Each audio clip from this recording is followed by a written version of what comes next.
Like and subscribe right now, or you're going to have bad luck for the rest of the week. Seaworld, a marine park in the U.S., allows its visitors to interact up and close with sea creatures most of us wouldn't otherwise see in person. People all over the world come to Seaworld to experience the breathtaking sea creatures, adults and children alike. But over the years, the dark underside of Seaworld has been exposed, despite Seaworld claiming to be transparent in their policies, procedures, and treatment of their animals and employees. We'll be discussing the darker side of Seaworld in this video, a side that we still don't fully understand. Number 10. Black zinc used to cover sunburns.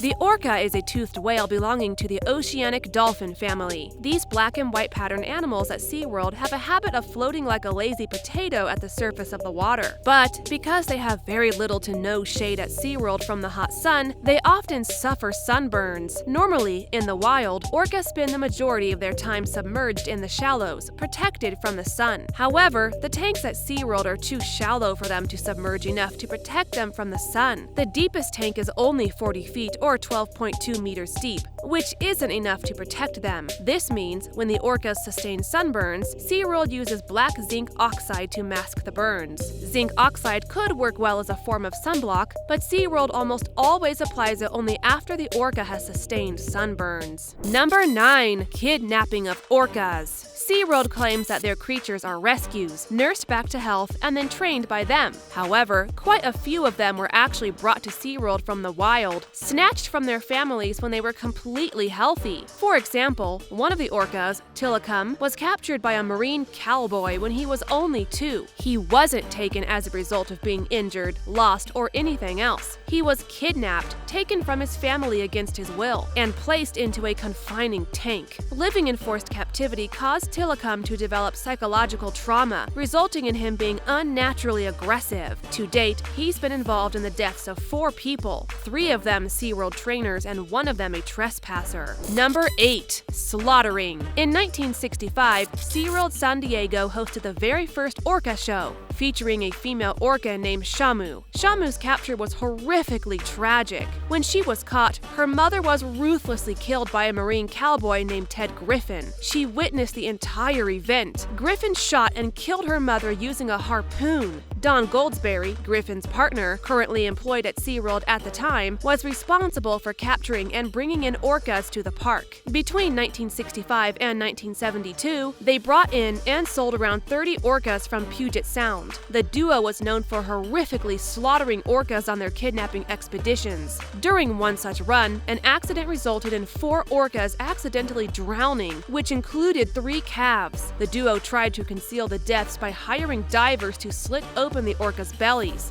fill them with rocks, and attach anchors to their tails in hopes that they'd sink to the bottom of the ocean. However, their concealment failed, as the carcasses washed up a few months later. Number 7. Trainers masturbate whales. It's very natural for animals in the wild to choose their mates and, in the course of time, breed and have babies. However, in Seaworld, this natural process is completely interrupted. The orcas aren't allowed to choose mates. Instead, they're forcibly bred on a regular basis. The male orcas are trained to float on their backs, belly up, adjacent to the edge of the pool, and present their penis, with the trainer causing an ejaculation. After, female orcas are artificially inseminated. In addition, they're often forced to breed at a much earlier age than they normally would in nature. An example is Katina. She was used as a virtual breeding machine, under such disgusting conditions that she was even made to breed with her own sons. Number 6. Unsafe work environment. For an outsider, it may seem that working at Seaworld is easy. Workers get to play with animals quite a lot, but actually, it's not all fun and games. Orcas can get rather aggressive, especially with their trainers, who are both the cause of affection and ill treatment to them. From what we've reviewed so far, it's not hard to see why orcas may become aggressive. As of this video, Seaworld has reported more than 100 cases of orca aggression at its parks. And don't forget the case of Tilikum, who killed 4 people. If Seaworld had taken proper steps in the first place to better care for their orcas, the deaths may not have happened. In the end, Seaworld SeaWorld is a pretty bad place for both their animals and a dangerous place for their employees. To top it all off, park employees are paid very low,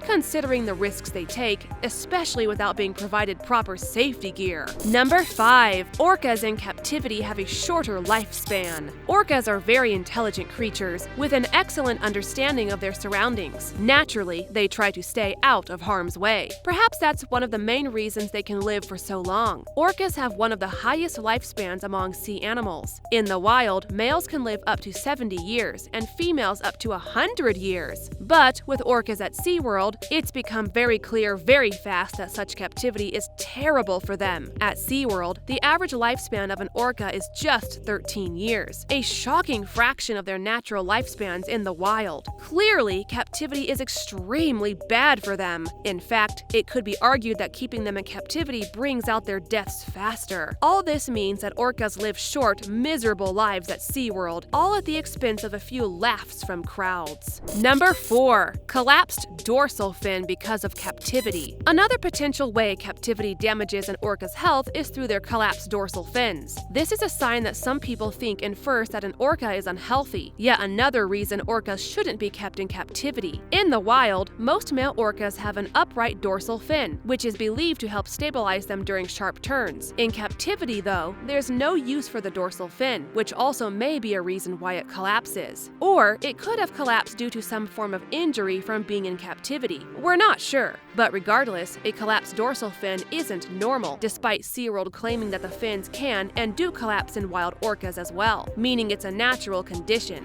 This simply isn't true, as it's extremely rare to find such a condition in the wild. This means, allegedly, that SeaWorld is making up data to try to improve their public optics. Number 3. Trainers are just performers. You'd be wrong if you assume that SeaWorld hires trainers that are experts when it comes to the animals of their focus. They're not. The trainers are actually only performers. They typically hold no marine degrees, let alone anything in marine biology. Their job is to simply put on a good show for the audience, not take care of the numerous sea creatures kept in unnatural environments, let alone give any of the creatures any quality time. Also, many marine biologists have actually boycotted SeaWorld. For what we've learned about the park, it seems justified. SeaWorld doesn't seem interested in trying to hire marine biologists as trainers, as they care far more about the performances and profit than the health of their animals. And marine biologists may require a much higher salary too. So, this means that the animals are being trained by people who have no idea how to take proper care of them. As you're probably imagining now, this isn't beneficial for the animals at all. SeaWorld's bottom line seems to be profit above all else. Number 2. Lack of proper care.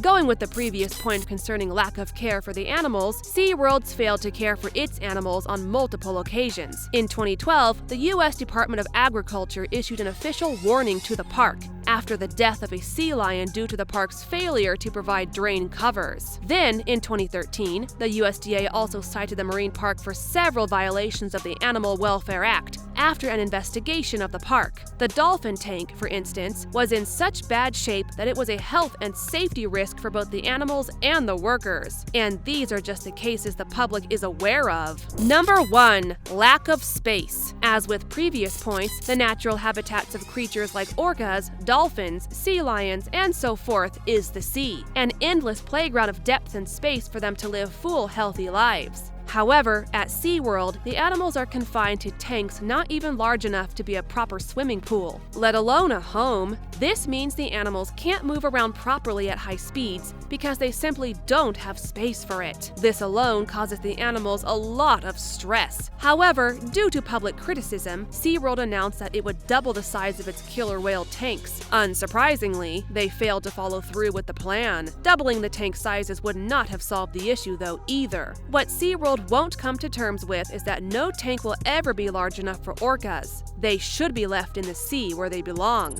That is all for today's video. Thank you all for watching. While you're here, go ahead and click on one of these 2 videos on your screen. See you there.